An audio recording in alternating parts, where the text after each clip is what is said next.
두 사람이 세상을 떠났습니다. 이 씨는 평생 화려하게 살았습니다.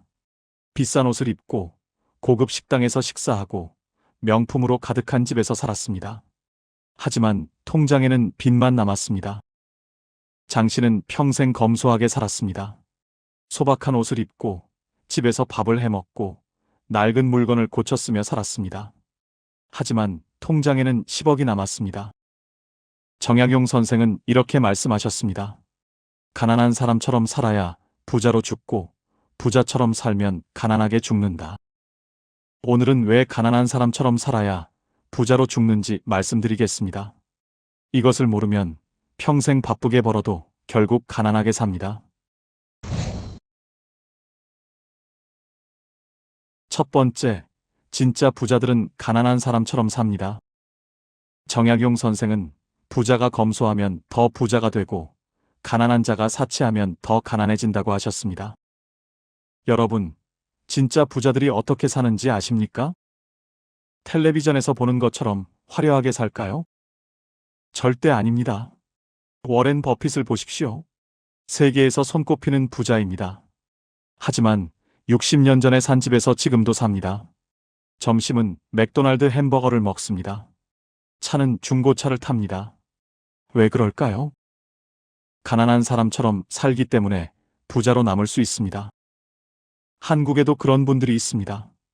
한 할아버지의 이야기입니다. 동네 구멍가게를 40년 동안 운영하셨습니다.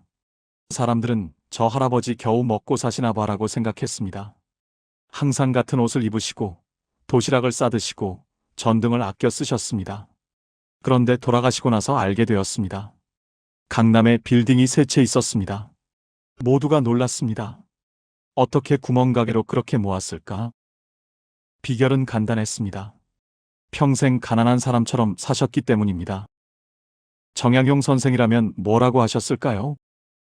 선생은 큰 부자는 작은 것을 아끼고 작은 부자는 큰 것만 본다고 하셨습니다. 진짜 부자는 커피 한 잔도 아낍니다. 전기 한 등도 아낍니다. 휴지 한 장도 아낍니다. 왜냐하면 작은 것이 모여 큰 것이 되는 것을 알기 때문입니다. 반대로 가짜 부자는 어떻습니까? 큰 돈은 신경 쓰는데 작은 돈은 신경 안 씁니다. 이 정도야 뭐. 한 번쯤은 이렇게 생각합니다. 그러다 결국 파산합니다.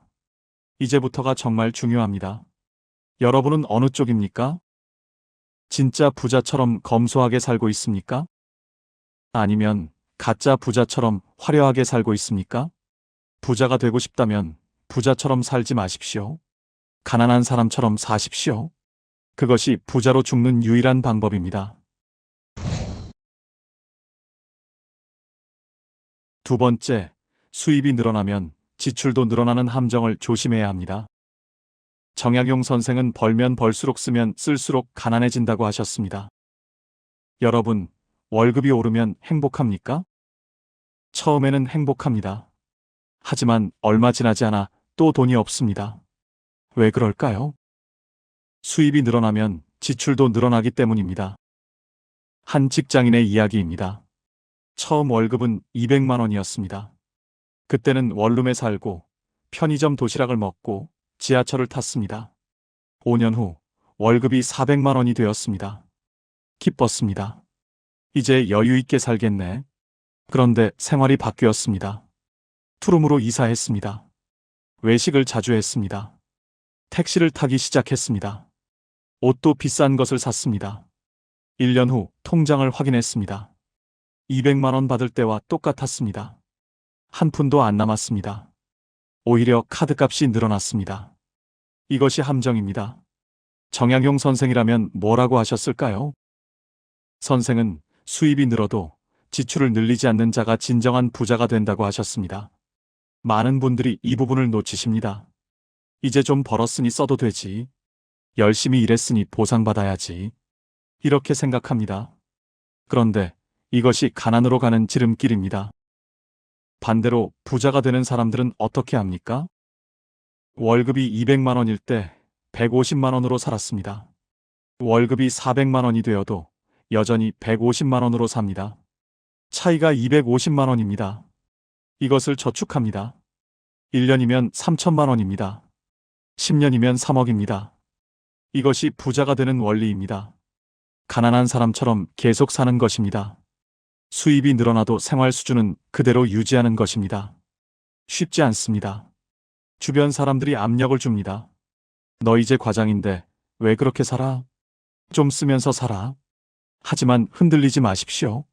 정약용 선생은 남의 눈을 의식하는 자는 평생 가난하다고 하셨습니다. 세 번째, 가난하게 살면 시간이 기적을 만듭니다. 정약용 선생은 작은 물방울이 모여 큰 바다를 이룬다고 하셨습니다. 여러분, 복리의 마법을 아십니까? 작은 돈도 시간이 지나면 엄청난 돈이 됩니다. 계산해 보겠습니다. 30살부터 매달 50만 원씩 저축합니다. 연 5% 수익률로 투자합니다. 60살이 되면 얼마가 될까요? 원금은 1억 8천만 원입니다. 하지만 실제로는 4억 1천만 원이 됩니다. 이자가 2억 3천만 원입니다. 이자가 원금보다 많습니다. 만약 매달 100만 원씩 저축한다면 어떻게 될까요? 60살에 8억 2천만 원이 됩니다. 원금은 3억 6천만 원인데 말입니다. 이것이 시간의 마법입니다. 한 아주머니의 이야기입니다. 식당에서 설거지를 하셨습니다. 월급은 180만 원이었습니다. 많지 않았습니다. 하지만 매달 70만 원씩 저축하셨습니다. 110만 원으로 생활하셨습니다. 사람들이 물었습니다. 어떻게 그렇게 사세요? 아주머니는 대답하셨습니다. 가난하게 살면 돼요. 원룸에 사셨습니다. 밥은 항상 집에서 해 드셨습니다. 옷은 시장에서 사셨습니다. 여행은 안 가셨습니다. 명품은 쳐다보지도 않으셨습니다. 25년이 지났습니다. 통장을 확인하셨습니다. 3억 5천만 원이 모여 있었습니다. 아주머니는 눈물을 흘리셨습니다. 내가 해냈구나. 정약용 선생이라면 뭐라고 하셨을까요? 선생은 천천히 가는 자가 멀리 간다고 하셨습니다. 한 번에 큰 돈을 벌려고 하지 마십시오. 주식으로 대박 내려고 하지 마십시오. 코인으로 한 방 노리지 마십시오. 그런 것은 도박입니다. 진짜 부자는 천천히, 꾸준히, 확실하게 갑니다. 매일 조금씩 아끼고 매달 조금씩 모으고 오랜 시간 기다립니다.